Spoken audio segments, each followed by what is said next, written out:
காப்பாத்துங்க காப்பாத்துங்க காப்பாத்துங்க காப்பாத்துங்க காப்பாத்துங்க யாராச்சும் வாங்க என்னங்க காப்பாத்துங்க என்னங்க என்னாச்சுங்க காப்பாத்துங்க என்னங்க என்னாச்சுங்க எங்க எங்க எங்க யாரு கெட்ட கனவு ஏதாவது கண்டீங்களா? ஆமா சொல்றேன், கெட்ட கனவு தான். யாரோ ஒரு பொண்ணு என் பின்னால வந்து கழுத்துல கைத்த போட்டு இருக்கிற மாதிரி கனவு கண்டேன். என் மரம் என் கண் முன்னாடி தெரிஞ்சு மறைகிறத நான் பார்த்தேன். கொல்ல வந்தவ அந்த தாயமாவதான் இருக்கும். ஏன்னா நீங்க அவளையே நினைச்சிட்டு இருந்ததுனால அவளை மாதிரி பிரமையா இருந்திருக்கும். கவலைப்படாதீங்க, பகல் கனவு தானே, அது பலிக்காது. இது வரைக்கும் இப்படி ஒரு கனவு வந்ததில்லை சொன்னா. திடீர்னு வந்ததுனால ஏதோ என்னை எச்சரிக்கை பண்றதுன்னு என் உள் மனசு சொல்லுது. தாயம்மா விஷயத்துல தூங்கிடக்கூடாது. நம்ம முன்னாடி முகம் காட்டாத அவளுக்கு முன்னாடி இந்த பெருமாள் சாமியோட மறுமுகத்தை காட்டணும். சொன்னா இனிமே எனக்கு ராத்திரியில கூட தூக்கம் வராது. ஏன்னா கனவுல கூட அவ என்னை ஜெயிக்க விட மாட்டேன். ஆனா அவ இருக்கிற இடம் தெரியலையே, எப்படி கண்டுபிடிக்கிறது? ஒருவேளை நான் இருக்கிற இடத்த அவளுக்கு தெரியப்படுத்தினா அவ என்னை தேடி வருவாள்ல? அவளை எப்படி இங்க வரவழைக்கிறது? எப்படி? நமக்கு இருந்த ஒரே துருப்பு சீட்டு விசாலி, அதுவும் தாய்மா கைக்கு போயிடுச்சு. விசாலியை கொண்டு தாயம்மாவை கொண்டு வரணும்னு நினைச்சோம், அதுவும் முடியாம போச்சு. எனக்கு ஒரு ஐடியா. இந்த ஐடியா உங்களுக்கு கண்டிப்பா பிடிக்கும். எனக்கு பிடிச்சதை விட தாயம்மாவுக்கு பிடிக்காததா சொல்லு சொன்னா. உங்களுக்கு பிடிக்காதது, ஆனா தாயம்மாவுக்கு பிடிச்ச ஒரே விஷயம் காசி கல்யாணி.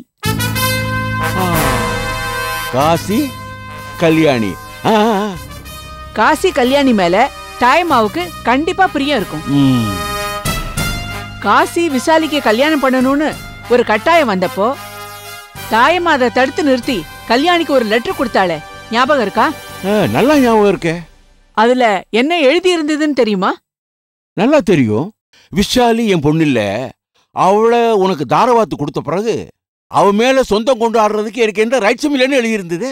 அப்ப விசாலி மேல இருக்கிற அதே பிரியம் அவ அம்மா கல்யாணி மேலயும் இருக்கதானே செய்யும். தாயம்மா கல்யாணி கண் கலங்க கூடாதுன்னு தானே அந்த லெட்டர் எழுதியிருந்தா. அப்போ கல்யாணி மனசை நோகடிச்சிட்டா? கல்யாணி மனசை நோகடிச்சா தாயம்மா இங்க வருவா. புரியுது சொன்னா, புரியுது. எனக்கு இந்த யோசனை வராம போயிடுச்சு. நீயும் நல்லா தான் யோசிக்கிற. இல்லைன்னா தாயம்மா வீட்டுல வேலைக்காரியா இருந்த நீ இன்னைக்கு ஒரு எஜமானி அளவுக்கு உயர முடியுமா? ஏன் இப்ப பழசெல்லாம் ஞாபகப்படுத்துறீங்க? சட்ட பழசா இருந்தா தூக்கி போட்டுடலாம், ஆனா பழைய நினைப்புக்குள்ள மனசுக்குள்ள இருந்து தூக்கி போடக்கூடாது சொன்னா. அப்படி போட்டுட்டா பழிவாங்கிற உணர்ச்சி நமக்கு இல்லாம போயிடும். நான் இன்னைக்கு வரைக்கும் பழச மறக்கிறதே இல்லை.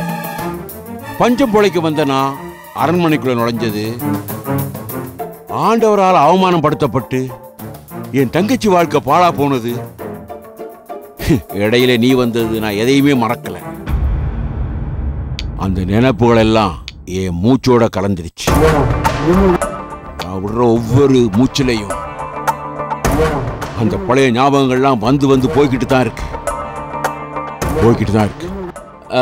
சொன்னா நீ சொன்னபடி அந்த கல்யாணிய நம்ம பக்கம் கொண்டு வந்துட்டா தாயம்மா தானா வந்து நம்ம வீட்டு கதவை தட்டுவா. அப்போ காசி விட்டு கதவை தட்டிடலாங்கிறீங்க? ஆமா, தட்டிடுவோம். நீங்க ஏதாவது யோசிச்சு வச்சீங்களா? காசி சாரோட ஃபேமிலி பிரச்சனையை யோசிச்சு பார்த்தா நைட்லாம் தூக்கமே வரல. ஏதாவது தெளிவான முடிவு கிடைக்கும்னு பார்த்தா இதுவுமே எனக்கு சரி வரல. ராஜபாண்டியனே எனக்கு நல்லாவே தெரியும். ஆனா விஷாலியோட விஷயத்துல எனக்கும் அவனுக்கும் பிரச்சனை வந்ததுனால இன்னும் தீராத கோவத்தோட என் மேல இருக்கான்.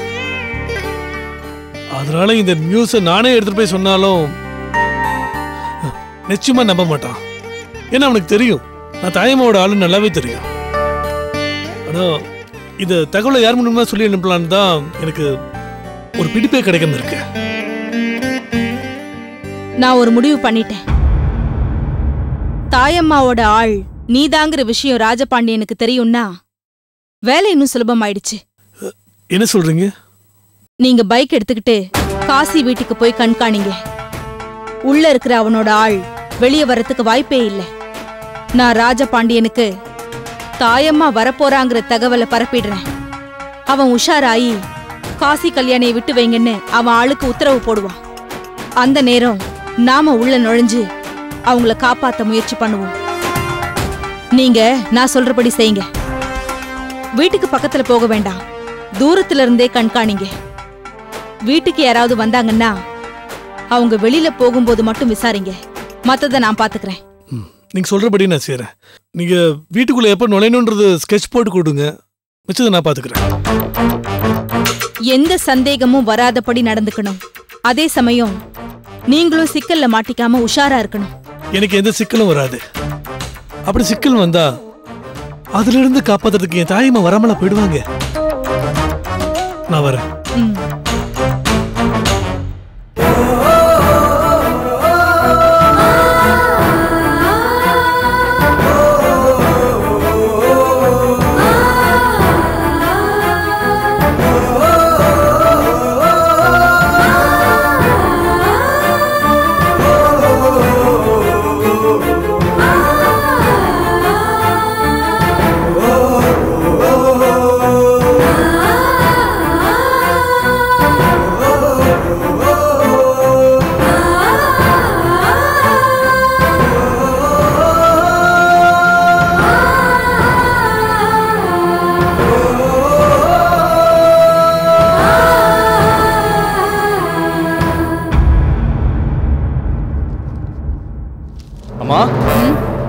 ஏதோ முக்கியமான வேலையை வர சொல்லியிருந்தீங்களாமே? ஆமா, 2 பெருசுங்களை கடத்தணும். சொல்லுங்கம்மா. கொலையே பண்ற எங்களுக்கு கடத்துறது ஒரு பெரிய மேட்டர் இல்லம்மா. யாரை கடத்தணும், எங்க கடத்தணும் சொல்லுங்க, உங்க காலடியில கொண்டு வந்து போடுறோம். இருங்க, ஐயா வந்துருவாரு, அவர் சொல்லுவாரு. என்ன சொன்னா? என்ன இந்த காசி கல்யாணியை கடத்தணும்னு சொன்னேன்ல, நீங்க சொன்னீங்கன்னா இன்னைக்கே வேலையை ஆரம்பிச்சிடலாம். ஐயா, ஏன் அப்படி பாக்குறீங்க? கத்தி எடுத்தவன் கத்தியால சாவற மாதிரி அன்னைக்கு அவன் எங்க கழுத்துல கத்தி வச்சு தப்பிச்சிட்டான். ஆனா இன்னைக்கு அந்த மாதிரி நடக்காது. எங்களை நம்புங்க. உங்களையெல்லாம் நம்பாம வேற வழி இல்லை. சொன்னா இந்த 2 பேரும் அந்த வீடு பூந்து அந்த 2 பேரையும் தூக்கிட்டு வரணும். ஆனா ஒரு கண்டிஷன், அவங்க மேல ஒரு கீரை கூட விழக்கூடாது. அது மட்டும் இல்லை, நீங்க கடத்துறது அக்கம் பக்கத்தில் யாருக்கும் தெரியக்கூடாது. காரியத்தை போனமா வந்தமானு முடிக்கணும். எதுவும் வீணாயிடக்கூடாது. அப்புறம் விஷயம் வெளியில தெரிய மாதிரி நடந்துக்கிட்டா ஜாக்கிரதை, அப்புறம் திட்டமெல்லாம் பாழாயிடும். டேய், இந்த மனசுல வச்சுக்கிட்டு இந்த வேலையை நீங்க முடிக்கணும். போங்க, ஜாக்கிரதை, கிளம்புங்க. ஐயா, அவங்கள கடத்தி எங்க கொண்டு வரணும்? டேய், முதல்ல கடத்திட்டு எனக்கு போன் பண்ணுங்கடா. நான் சொல்றேன், அங்க கொண்டு வந்து போடுங்க. போங்கடா. சரிங்கய்யா, வரமா. வரங்கய்யா, வரமா.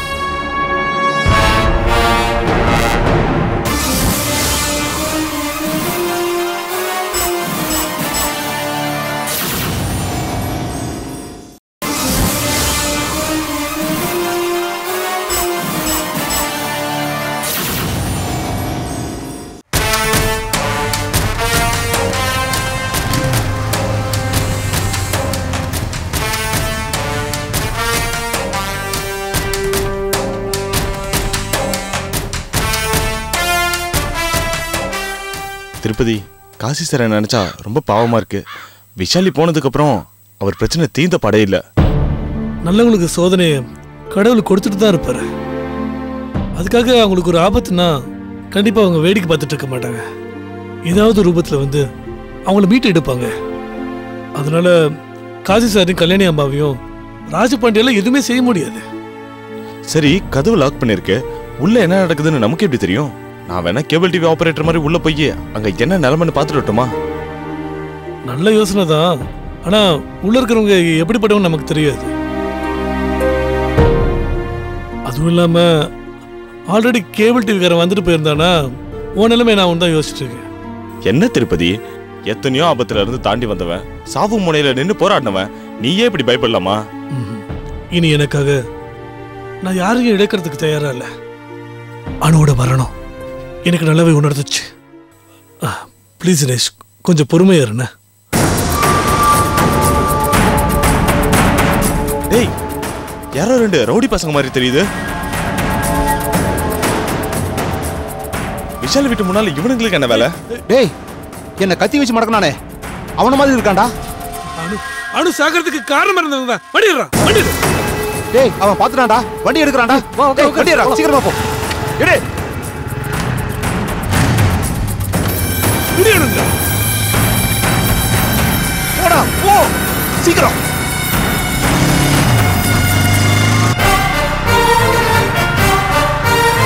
போடா, வேகமா போ. போ, போ. வேகமா போடா.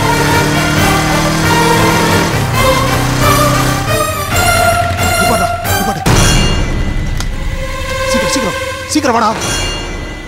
வா, உள்ள போயிடலாம், வா.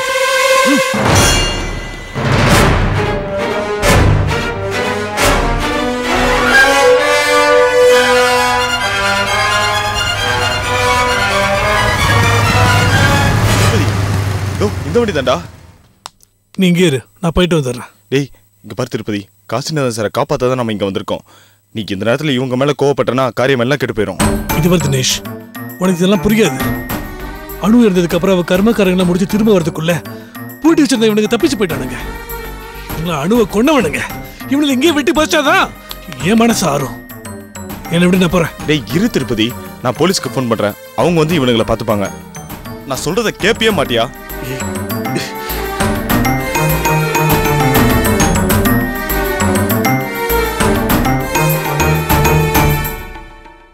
Hello, police station.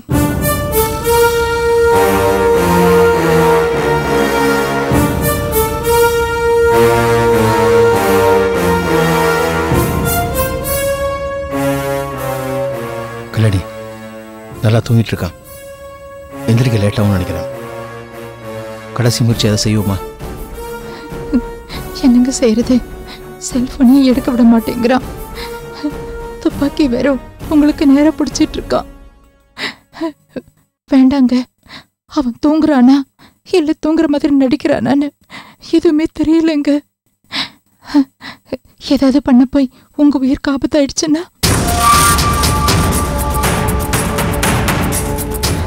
ரெடி, ஒன்றும் செய்யாமல் உயிர் போகிறத விட ஏதாவது முயற்சி பண்ணி உயிர் போகிறதுல ஒன்றும் தப்பு இல்லைம்மா.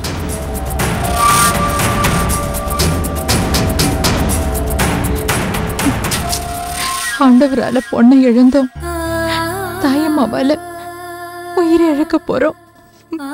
நாம யாருக்கு என்னங்க பாவம் செஞ்சோம்? நமக்கு ஏன் இப்படி எல்லாம் நடக்குது?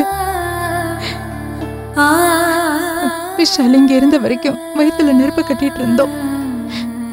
அவ பத்திரமா தாயம்மா கூட இருக்கிறான்னு நினைச்சு சந்தோஷப்படக்கூட கால அவகாசம் தராம அந்த கடவுள் இந்த காட்டு மிராண்டிகிட்ட நம்மளை பிடிச்சு கொடுத்துட்டாரு. இங்கே பாரு கல்யாணி, ஒரு மனுஷனோட வாழ்வும் சாவும் தீர்மானிக்கப்படாத ஒன்று. நம்ம வாங்குற ஒரு பொருள் கூட உத்தரவாதம் இருக்கு. ஆனால் மனுஷன் உயிருக்கு எப்பவுமே உத்தரவாதம் இல்லை.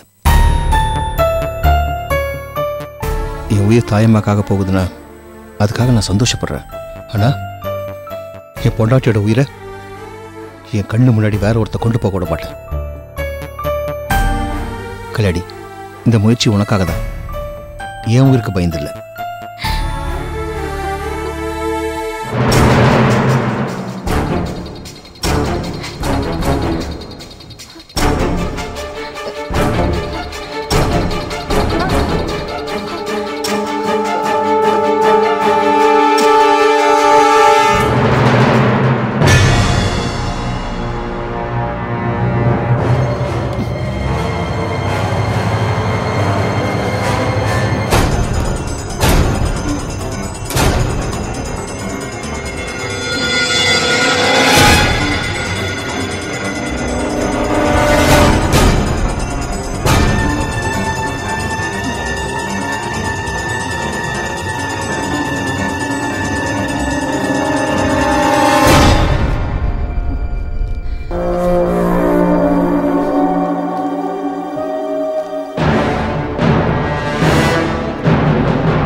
என்ன சர்க்கஸ் விளையாட்டு?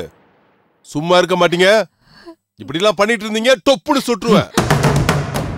அப்புறம் ராஜபாண்டி சாருக்கு நான் என்ன பதில் சொல்லுவேன்? உங்க உயிர் போற வரைக்கும் உங்க உடம்புல இருந்து ஒரு சொட்டு ரத்தம் கூட வராதுன்னு ராஜபாண்டி சாருக்கு சத்தியம் பண்ணி கொடுத்திருக்க அந்த வாஞ்சி. வாஞ்சியோட சத்தியத்துக்கு இப்படி துரோகம் செய்யலாமா பிரதர்? தப்பு இல்லையா? உனக்கு நேர காலத்துல இல்ல, மணி 9 ஆக போகுது. இறக்கலாம ராத்திரி ஃபுல்லா எங்க 2 பேரும் கட்டி போட்டிருக்கேன். ஒரு ஆத்திர அவசரத்துக்கு நாங்க என்ன பண்ணுவோம்? நான் பாத்ரூம் போனோம், கட்ட ஊத்துடு. ஓ, உங்க அவசரம் எனக்கு புரியுது பிரதர். அதுக்காக எப்படியா கூப்பிட்டா எந்திக்க மாட்டானா? இந்த 2 நாள் உங்க 2 பேருக்கும் சேவை செய்யறதுதானே இந்த அடியன் பாக்கியம்.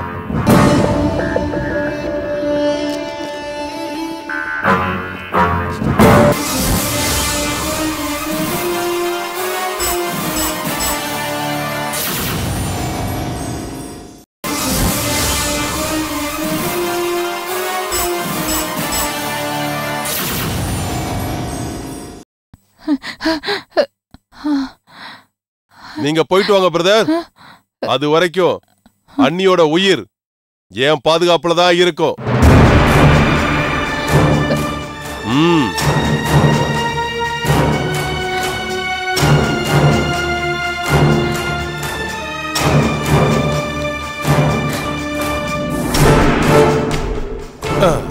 அண்ணி, நீங்க ரிலாக்ஸ் அப்படி உட்காருங்க.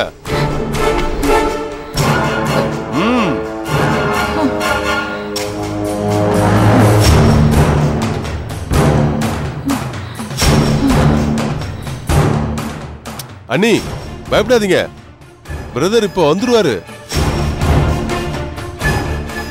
அண்ணி ரொம்ப டயர்டா இருக்கு. உங்க கையால சூடா பெட் காபி கிடைக்குமா?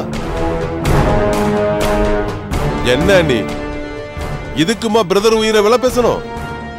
நீங்க படிச்சவங்க, நான் 5ஆம் கிளாஸ் ஃபெயிலு. உங்க அளவுக்கு அறிவு இல்லைனாலும் கேள்வி ஞானம் அதிகம். உங்களை இப்படி கஷ்டப்படுத்தி பாக்குறேன்னு நினைக்காதீங்க. உங்களை ஹவுஸ் அரெஸ்ட் பண்ணிட்டு நான் மட்டும் என்ன ஃப்ரீயாவா இருக்கேன்? நானும் வீட்டை விட்டு வெளியில போகாம தானே இருக்கேன். ப்ளீஸ் அண்ணி புரிஞ்சுக்குங்க. வாங்க பிரதர், உட்காருங்க.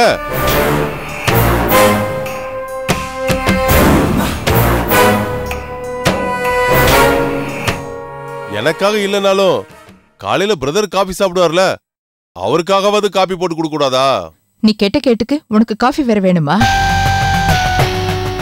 கல்யாணி, காஃபி தானே கேக்குறேன், போட்டு கூட. முடியாதுங்க. நான் சொல்றேன்ல, போட்டு கொடு. ஐயோ, பால் இல்லைங்க.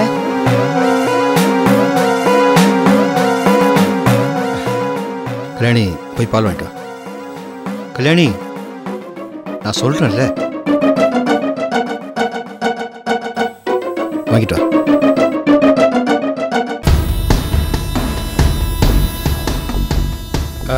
அது பால் பூத் பக்கத்துல தான் இருக்கு. ஒரு 5 நிமிஷம் வெயிட் பண்ணீங்கன்னா சூடா காஃபி சாப்பிடலாம். போய் வாங்கிட்டு வாமா. அண்ணி, உங்களை வெளியே அனுப்புறத பத்தி எனக்கு எந்த ஆட்சேபனையும் இல்ல. பாலோட மட்டும் வந்தா நோ ப்ராப்ளம். வேற ஏதாவது வில்லங்கத்தை கூட்டிட்டு வந்தா அப்புறம் அந்த பாலை பிரதர் வாயில தான் ஊத்தணும்.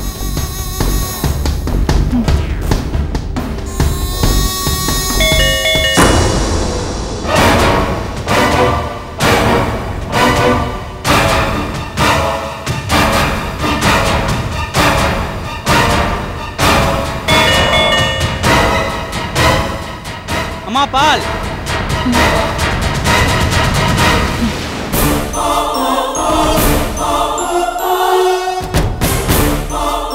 அண்ணி, கும்பிட போன தெய்வம் குறுக்க வந்த மாதிரி பாலே வந்துடுச்சு. கதவை திறந்து பால் பாக்கெட்டை மட்டும் வாங்கிட்டு வாங்க. மாஞ்சிநாதனோட அதிர்ஷ்டம் வாசப்படி வரைக்கும் இருக்கு.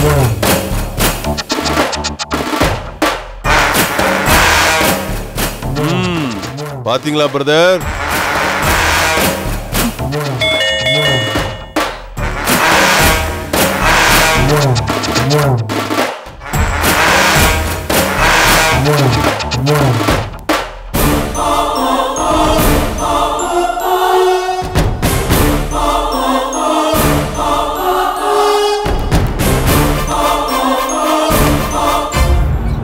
இந்தாங்க.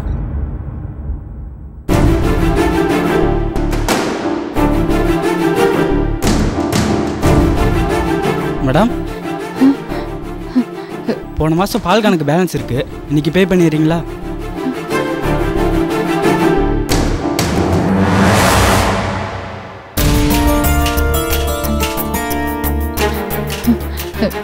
இருப்பா வரேன்.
அண்ணி,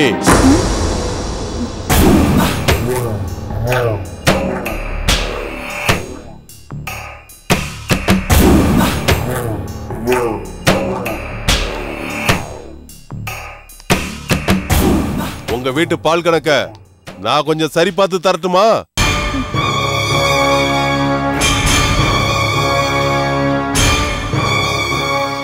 கையில இருக்கிறது கள்ள நோட்டு மாதிரி இருக்கு, கொஞ்சம் செக் பண்ணி தரட்டுமா? கொடுங்க.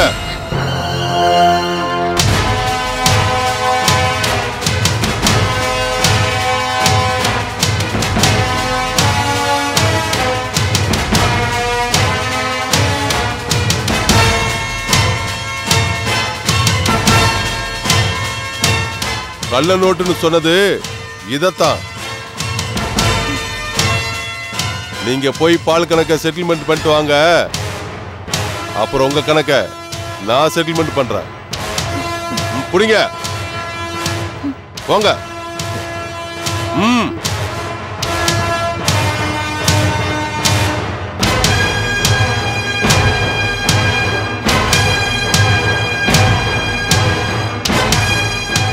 மேடம், 200 ரூபா தான், 500 ரூபா கொடுத்துருக்கீங்க, மீதி இந்தாங்க.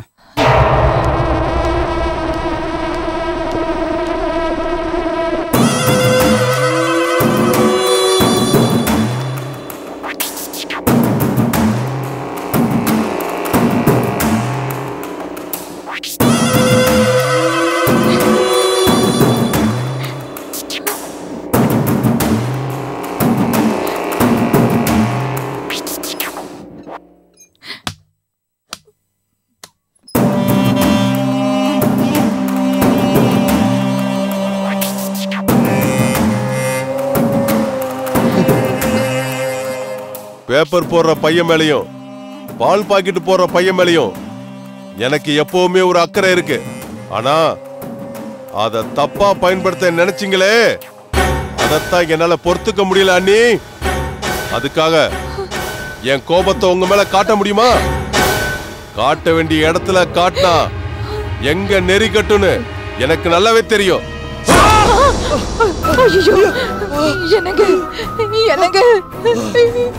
புருஷ உசுறு என் கையில இருக்கும் போது இன்னொருத்தன் கையில தகவல் அனுப்ப உங்களுக்கு எப்படி அண்ணி மனசு வந்துச்சு? பால் பாக்கெட் வாங்க வெளியே அனுப்புற அளவுக்கு நான் உங்க மேல நம்பிக்கை வச்சிருந்தேனே, அந்த நம்பிக்கையை குழி தோண்டி புதைச்சிட்டீங்களே. அந்த கோபத்தை நான் யார் மேல காட்டுவேன்?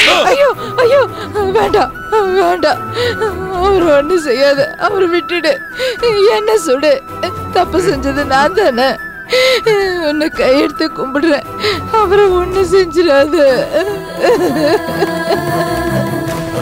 என்ன நீ வயசுல பெரியவங்க, நீங்க போய் என்ன நான் என்ன தெரிஞ்சா செய்யறேன், தெரியாம அடிச்சிட்டேன், இதுக்கு போய் அழுகுறீங்களே. பிரதரை நான் சுட மாட்டேன். அதுக்கு இன்னும் டைம் இருக்கு. நான் கொஞ்சம் உணர்ச்சிவசப்பட்டுட்டேன். என்ன மன்னிச்சிருங்க அண்ணி. நானும் இங்க வந்ததுல இருந்து ரொம்ப நல்லவனா தானே நடந்துக்கிட்டேன். என்ன ஏன் நீ மாத்துனீங்க? வயசுல மூத்தவர், என்னை விட அதிகம் படிச்சவர், அவர் மேல கை நீட்ட வச்சிட்டீங்களே. இந்த பாவத்தை நான் எங்க போய் தொலைப்பேன்? அண்ணே, இதுதான் ஃபர்ஸ்ட் அண்ட் லாஸ்ட். இதுக்கு மேல ஒரு எறும்பு வெளியில போட கூட உன் புருஷ உசுறு அவர் உடம்புல இருக்காது. இது நடவடிக்கை இல்ல, எச்சரிக்கை. போங்க, அடிபட்டு களைச்சு போனவருக்கும் அடி கொடுத்து களைச்சு போனவனுக்கும் சூடா 2 கப் காப்பி எடுத்துட்டு வாங்க. போங்க போங்க போங்க போங்க போங்க.